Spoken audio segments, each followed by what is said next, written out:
Hein, les CPD joints. Mais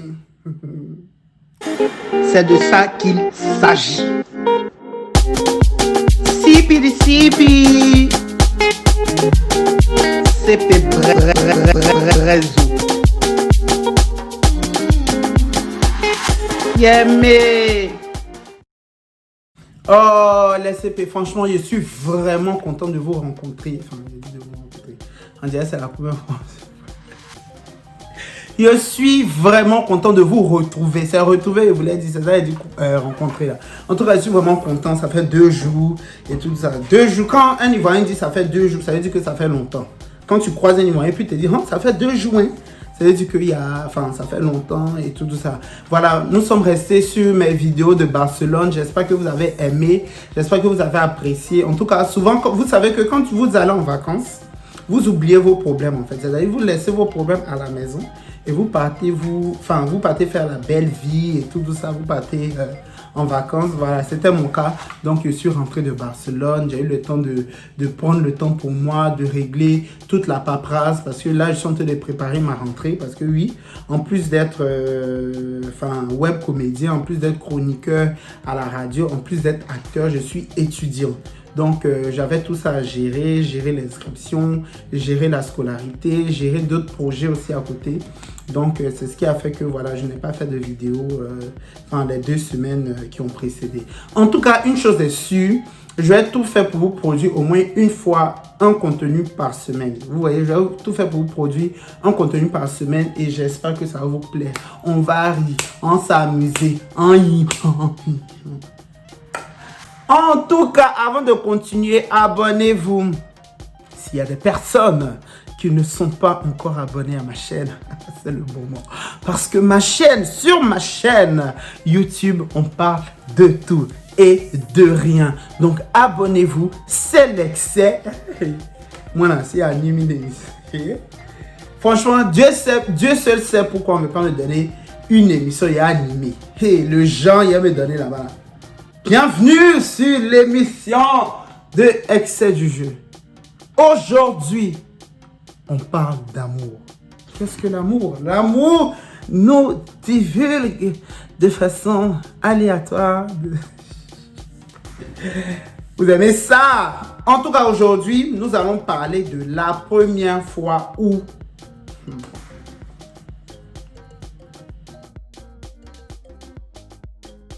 Aujourd'hui, nous allons parler de la première fois où j'ai conduit une voiture. Mais quand je dis conduire une voiture, c'est vraiment la première fois où je me suis mis au volant d'une voiture. Et pourquoi, c'est aussi, pas que c'est aussi grave, mais pourquoi c'est aussi important pour moi de vous le raconter? Parce que j'avais 15 ans où j'ai vraiment conduit une voiture. Je vous explique. Cette histoire va vous plaire. Donc, on était à Abidjan. Donc, quand j'avais 15 ans, j'étais à Abidjan. Je n'étais pas encore en France. Donc, ma maman avait un chauffeur, tonton Amani, à qui je fais un coucou. Tonton Amani était le chauffeur de maman. Donc, qu'est-ce qu'il faisait? Quand j'étais en 3e, il m'apprenait à conduire. C'est-à-dire, à chaque fois qu'il faisait une course avec maman, ou bien il partait la déposer quelque part et tout ça là, il me donnait le volant. C'est-à-dire, il m'apprenait les bases en fait. Comment on passe en première, comment on va en 2e ou 3e, à quel moment on va en 5e, comment on fait la marche arrière. C'est-à-dire, en fait, il m'apprenait vraiment à conduire et c'était un vrai professeur, c'était un réel moniteur en fait. Et j'ai commencé à y prendre goût. C'est-à-dire, à chaque fois qu'elle me disait, viens m'accompagner, on va faire une course, je refusais. C'est-à-dire, je ne voulais jamais l'accompagner, où que ce soit. C'est-à-dire, je refusais catégoriquement. Mais depuis que Toto Amani a commencé à m'apprendre à conduire et tout ça, tous les jours, partout où elle voulait partir, je voulais la suivre. Et donc, il a commencé à y prendre goût. Donc, Toto Amani m'apprenait à conduire et tout ça. Donc, un jour, vous savez, souvent à Abidjan, les mamans font les pédicures, manicures à la maison. C'est-à-dire, la fille qui fait les ongles et tout, elle se déplace, elle vient à la maison. Donc, c'était un samedi, voilà, si je me rappelle bien. Un samedi, il y a une tante qui est venue faire les ongles de maman à la maison. Donc, maman était à la maison, posée et tout ça. Et puis, elle a déposé sa clé sur la table. En tant que ce jour-là, il y avait un après-midi jog de ouf. Vous savez de quoi il parle. Vous qui avez été à Abidjan dans la période 2010-2011, il y avait les après-midi jerk, après-midi tectonique, enfin bref, tout le tralala. Et c'était vraiment le rendez-vous de toutes les écoles d'Abidjan, en fait. C'est-à-dire, quand on te dit il y a après tectonique ou bien il y a après job quelque part, toi-même tu sais que forcément c'est le moment de rencontrer tes amis de d'autres collèges et tout ça, c'est le moment de faire des rencontres et tout. Et c'était dans ce genre d'après-midi qu'il a connu beaucoup de gens. Enfin bref, passons. Et le jour là, l'après-midi, c'était à Sokosé. Sokosé 2 plateaux. Pour ceux qui connaissent Abidjan, Sokosé 2 plateaux, vous savez où c'est. Donc, après jerk et tout, à Sokosé, tout donc c'est le rendez-vous de tous les collèges d'Abidjan et tout ça. Donc, revenons à nos moutons. Maman a déposé sa clé sur la table et tout. Donc, je suis venu, j'ai pris la clé, tu vois. J'ai pris la clé et puis, étant de réfléchir, il dit, attends, il a conduit la voiture là ou bien tout là, il réfléchissait jusqu'à il dit, il a pris la clé de la voiture de maman. Donc, maman n'a rien vu, elle ne s'est pas rendue compte. Il a pris la clé, il a démarré le moteur et puis j'ai commencé à conduire la voiture. Il faut savoir que moi j'habite à Marcory vers l'INGS. Pour ceux qui connaissent Abidjan, écoutez, je pense que ça va vous aider. Pour quelqu'un, un enfant de 15 ans qui n'a pas le permis, qui n'a pas le code, écoutez bien mon trajet. Je m'adresse vraiment, en fait cette vidéo là, je le fais vraiment pour les gens qui connaissent Abidjan. En fait, c'est pour que vous vous rendiez compte en fait de la gravité de la situation, c'est-à-dire le risque que j'ai pris. C'est-à-dire que ce jour-là, si quelque chose m'arrivait, peut-être vous n'allez pas connaître l'excès et tout ça. Je prends la voiture de maman, je quitte Marcory. Je m'en vais chercher une de mes amies en zone 4, rue Paul Langevin. Zone 4. En fait, je ne sais pas comment y expliquer ici. En fait, je ne sais pas l'équivalent de la distance que ça peut faire Marcory à zone 4, Marcory INGS à zone 4. Je ne sais pas si je peux dire peut-être du 1er arrondissement au 19e. Un truc du genre, mais en voiture et tout. Donc, il m'a cherché mon ami en zone 4, rue Paul Langevin. J'ai fini d'aller la chercher, il m'a cherché d'autres amis encore plus loin. Je viens la chercher en zone 4, je repars vers un autre côté de zone 4 pour aller la chercher, pour aller chercher d'autres amis. Et puis maintenant, on part aux 2 plateaux. Un enfant de 15 ans qui n'a pas le code, qui n'a pas le permis, qui fait Marcory, zone 4. Marcory, zone 4, 2 plateaux. En temps, à l'époque, il n'avait pas encore le 3e pont. Donc, il a fait le grand tour. Donc, imaginez le pont, c'est pont Giscard d'Estaing ou même Charles de Gaulle. Enfin, bref. Il a pris le 3e, le pont, jusqu'à Cocody, 2 plateaux, Sokosé. Mais ce jour-là, je pense qu'il y avait la main de Dieu sur moi, en fait. Parce que j'ai conduit, mais comme un pro. C'est-à-dire maniement des vitesses et tout, changement des vitesses, rétroviseur, clignotant. C'est-à-dire on ne se rendait même pas compte que c'était un enfant. Voilà. Parce que bizarrement, je savais conduire en fait. Et même mon amie Maëlie, elle était impressionnée. Elle me regardait comme elle dit, mais Stéphane, tu conduis bien. Mais le truc, c'est que j'ai vraiment pris un risque. Parce que, excuse-moi, toi-même, tu as ta vie en danger. Il y a la vie de tes amis qui sont dans la voiture de ta maman, qui sont en danger. En fait, l'inconscience. Je ne sais pas, franchement. Aujourd'hui, je me dis, mais attends. Enfin, bref. Donc, il arrive aux 2 plateaux. Je me gare. Mais en fait, il fait la marche arrière, les manœuvres et tout ça. Il descend. En temps, maman s'est rendu compte que sa voiture n'était plus là. Donc, elle m'appelle. Quand elle m'appelle, le couple. Quand elle m'appelle, le couple. Donc, imagine, ta maman, quand tu l'appelles, elle t'appelle, tu coupes, elle commence à stresser et tout. Donc, elle m'a appelé, ce jour-là, maman m'a appelé au moins 20 fois, il n'est pas décroché. En tant que moi, ici dans mon après-midi, je vois mes amis de d'autres écoles et tout ça. On en train de kiffer et tout. On faisait rien même de bon, on était juste arrêtés là. Les garçons là tiraient les perruques des filles. Hey, les filles de Sainte-Marie, CNDP et tout ça, les garçons tiraient leurs perruques. Franchement, les gars, ça se fait pas en fait. Les filles, elles veulent venir kiffer leurs perruques. Vous venez tirer pourquoi? En temps à l'époque, il n'y avait pas fait de laisse frontale. C'était les perruques dans un même. Enfin, bref, passons. C'est qu'il y a beaucoup de CP. Moi, il y a des CP là qui se stressaient juste le week-end pour aller dans la fête. Je ne vais pas citer leur nom. Donc, il était dans mon après, on faisait rien de bon, on était là, on était arrêté, genre en mode, hey, ça va, et tout. Les amitiés de Facebook d'avant, pour aller dire après, même si ton mur, ah, je t'ai vu, je suis passé, les choses, ça à l'époque, franchement, bref. Donc, je suis dans mon après, donc c'est le moment de partir, l'après-midi fini, et tout ça. Donc, je m'en vais reprendre la voiture. En temps, j'ai informé mes amis que je suis venu en voiture et tout ça. Et tous sont impressionnés. Donc, ils disent, oh, tu mens, tu mens.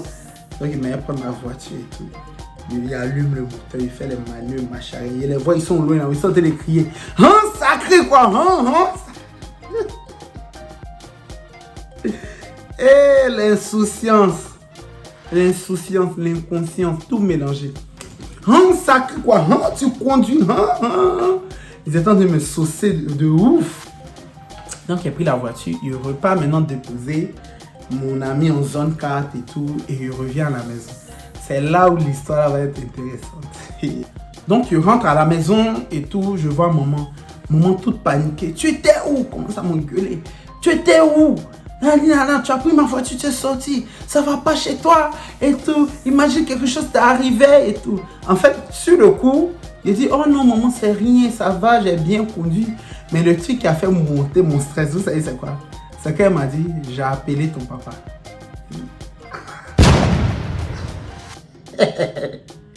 Tu l'as appelé pour lui dire quoi? Non, non, non, je l'ai appelé parce que j'avais peur et tout ça. Et qu'est-ce qu'elle fait? Qu'est-ce qu'elle a fait? Elle a appelé papa, vous savez ce qu'elle dit? Allô, mais tu n'as pas vu Stéphane dans les... tu n'as pas vu Stéphane dans la circulation? Mon papa dit Stéphane dans la circulation. Oui, oui, il a pris ma voiture, il est sorti et tout ça. Il dit, mais maman, pourquoi tu as appelé papa? Quand, tu sais, quand tu as tes deux parents et puis il y a l'un que tu crains moins, l'autre que tu crains le plus, là, ça fait pitié. En fait, le truc sur le coup, il lui dit, oh non, maman, c'est pas grave, t'inquiète pas, j'ai bien connu qu'elle a dit, tu as appelé papa. Et mon sang est monté un coup dans ma tête. Et à l'époque où j'ai pris la voiture de maman pour conduire là, j'étais venu passer le week-end chez ma maman. Parce que mes parents, ils sont séparés. Papa, il vivait d'un côté, maman, il vivait d'un autre côté. Et moi, à cette époque, je vivais chez mon papa. Et j'étais venu passer le week-end chez ma maman. Donc, le lendemain, dimanche, j'allais retourner chez... Eh Dieu! Le lendemain, il allait retourner chez papa. Donc, quelle allait être la rue là, hein? Quelle serait? Hein? Hey. Papa, maman, désolé, franchement, je m'excuse pour cette façon de parler. Vous savez, le français, c'est une langue qui évolue. Donc, si je parle un français qui ne correspond pas au prix des études que vous avez payé pour moi, je m'en excuse. Le français évolue en temps et en heure, dans l'espace aussi. Donc, veuillez m'excuser. Voilà, il y a d'autres alternatives comme le largo ivoirien qu'on appelle le nouchi, qui est fortement ancré dans ma façon de parler. Je m'excuse et je vous prie de bien vouloir m'excuser. Quelle serait la réaction de papa? Parce que le lendemain, il retourne chez lui. Et donc, elle a dit ça là, le stress, mon cœur est monté un coup. Donc, le lendemain, dimanche arrive, il faut retourner maintenant chez papa. Et donc, il arrive chez papa, il voit mon petit frère Gigi. Parce que Gigi était resté, lui, il préparait son examen, il était en 3e à l'époque. Donc, il arrive, il dit, Gigi, hier, la maman a appelé. Quand maman a appelé papa, il a dit quoi? Hey, entends Gigi, drama queen. Hey, mon petit frère Gigi, les drama. Hey, Gigi. Hey, Gigi, c'est le genre de frère. Quand tu as un petit souci, mais quand papa te cherche seulement, il va t'appeler. Papa te cherche, papa te cherche, il faut faire vite à monter. Il dit, oh là là. En fait, pour Gigi, l'argent, tout est dramatique en fait. Hey. Donc Gigi, maintenant qui a commencé son format, maman l'a appelé, il est rentré à la maison, il a commencé à crier, il a confisqué mon portable parce qu'il a dit que si il ne prend pas mon portable, genre il m'explique qu'en gros papa a pris le téléphone de Gigi parce que si Gigi m'appelait pour me dire que ouais, s'il rentrait, enfin en gros, français est dur, mais un point structuré. En gros, si Gigi avait son portable sur lui, Gigi allait m'appeler et moi, je n'allais plus revenir à la maison. En gros, allô, papa, tu as choué, papa, si tu es malin, il faut rester chez maman et tout. Vous voyez un peu, non? En gros, Gigi allait me prévenir et moi, il allait rester chez maman. Il n'allait pas rentrer à la maison chez papa. C'est ce que je voulais dire. Donc, papa est venu, genre, tout énervé. Donc, Gigi, maintenant qu'il me raconte que papa est rentré, tout tout furieux à la maison parce que voilà, j'ai pris la voiture de maman pour sortir. Il dit comment je peux être inconscient à ce point et tout, nanana. Voilà. Alors que quand moi je suis rentré à la maison, papa n'était pas encore là. Donc, je fais mine. Vous voyez, quand tu sais que tu as chouette au papa, tu essaies d'être exemplaire. Un temps soit peu. Donc, je me mets sur la table, j'ouvre mes cahiers, je commence à fouiller. J'entends le chien aboyer. Pim, pim. Papa est là et puis il revient en fait. Papa est revenu, il ouvre la porte et puis il rentre. Donc, je suis sur la table. Oh, hey Dieu, Stéphane. Donc, je suis sur la table. Je suis en train d'étudier et tout. Donc, papa rentre dans la salle d'études. J'ai dit bonsoir papa, il répond.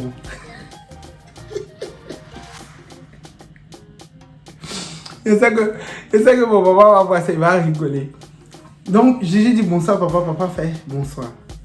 Comment il fait bonsoir papa? Toi.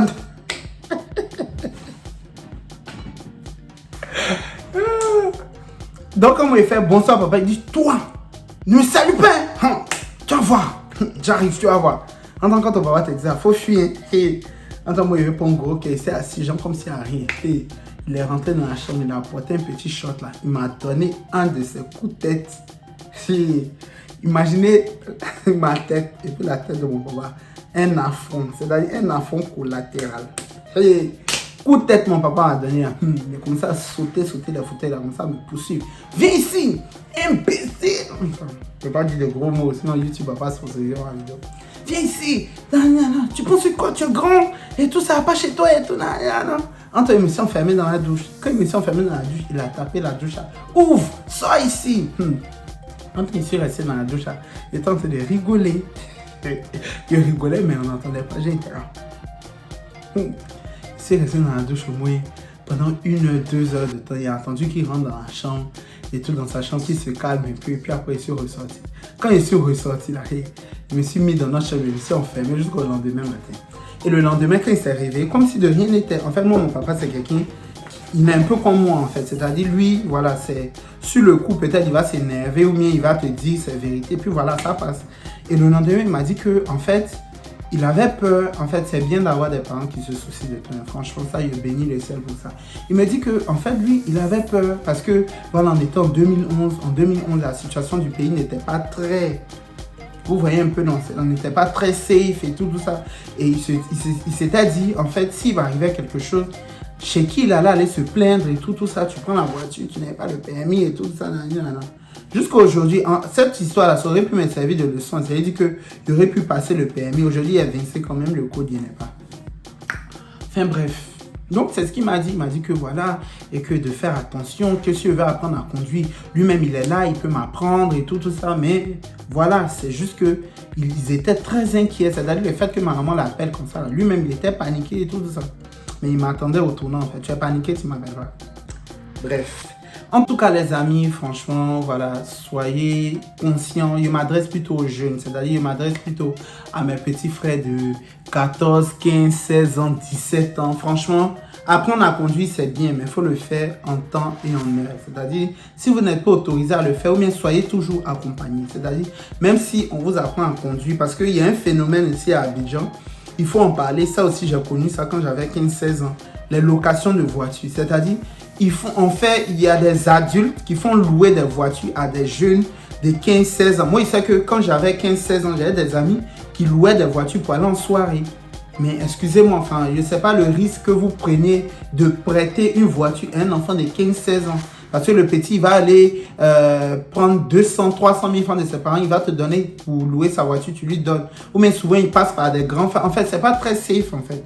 Donc, soyez toujours accompagnés. La vie mérite d'être vécue. D'après moi, c'est la vie mérite d'être vue.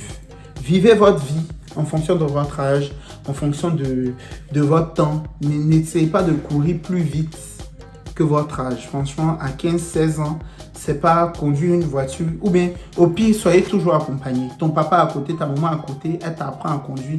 Mais tu ne prends pas sa voiture sans permission. Tu ne loues pas de voiture si tu n'as pas de permis. Tu ne conduis pas de voiture si tu n'as pas de permis. Tu peux faire un accident qui peut te coûter la vie et tout. Enfin bref.